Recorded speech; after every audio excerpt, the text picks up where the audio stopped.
Sendo muçulmano, como você já pode imaginar, meu principal problema é com a doutrina cristã de Deus. Tenho algumas perguntas sobre isso.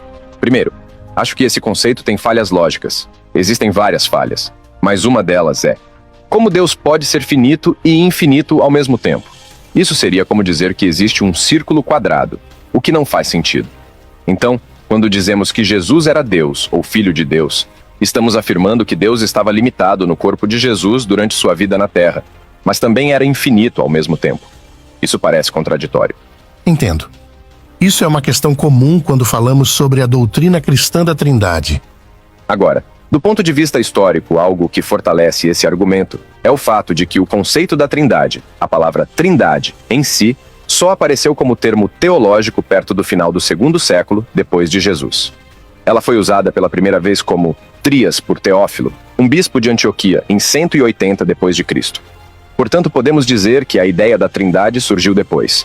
Além disso, quando você menciona Marcos 14:62, que você vê como uma prova de que Jesus afirmou ser Deus, será que você está usando o mesmo critério objetivo que usou antes ao interpretar o Alcorão? Porque, ao olhar para esse texto de forma completamente objetiva, não há nada nele que mostre que Jesus disse diretamente que era Deus. Na verdade, o versículo que você mencionou o chama de Filho do Homem. Certo, eu compreendo a sua questão. É uma parte importante do debate sobre a natureza de Jesus. Então, por favor, não vá embora. Qual é o seu nome? Munzur? De onde você é? Eu sou do Paquistão. Paquistão? Que bom. Eu tinha essas mesmas perguntas quando praticava o Islã. Essas são questões que muitos muçulmanos levantam.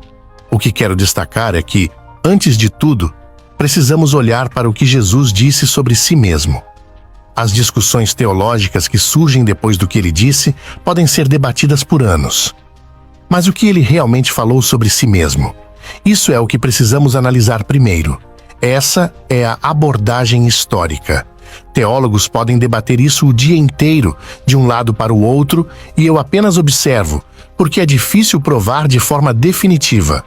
No entanto, quando analisamos eventos históricos, se as evidências são boas e os registros confiáveis, podemos chegar a uma conclusão mais provável.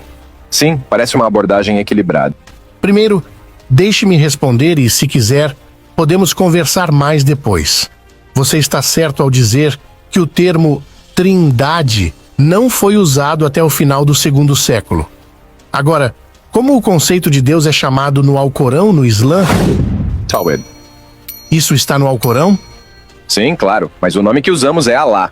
Certo. Então você entende que a palavra Tawhid, em si, não está no Alcorão, assim como a palavra Trindade não está na Bíblia.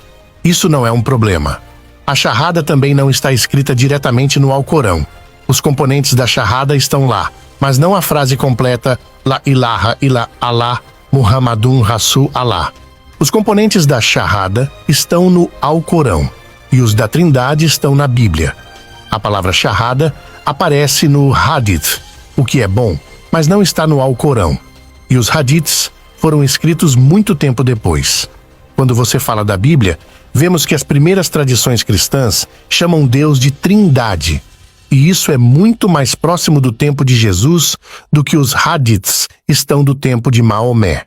Portanto, se você analisar de forma justa, isso acaba fortalecendo o argumento da divindade de Jesus. Certo, mas ainda fico confuso com a ideia de Jesus ser finito e infinito ao mesmo tempo. Como isso pode ser? Deixe-me explicar de outra forma. Alá pode vir a este mundo se ele quiser? Ele poderia estar aqui? Não, acredito que não. Isso seria uma limitação, não é? Então, a onipotência de Alá tem limites? Ele não pode vir ao mundo? Você diria que Alá não pode fazer algo que seja uma contradição lógica, como criar um círculo quadrado, certo? Porque isso é logicamente impossível. Sim, isso faz sentido. Mas o que isso tem a ver com Jesus? Bem, como sabemos que essa lógica se aplica aqui? Por exemplo, na Surata Al-Imran, ou talvez na Surata 18, mas verifique. Quando Alá fala com Moisés, ele fala a partir de uma sarça. Isso mostra que Alá pode manifestar sua voz em um lugar físico. Então, parece que Alá pode, de certa forma, estar presente em um lugar físico.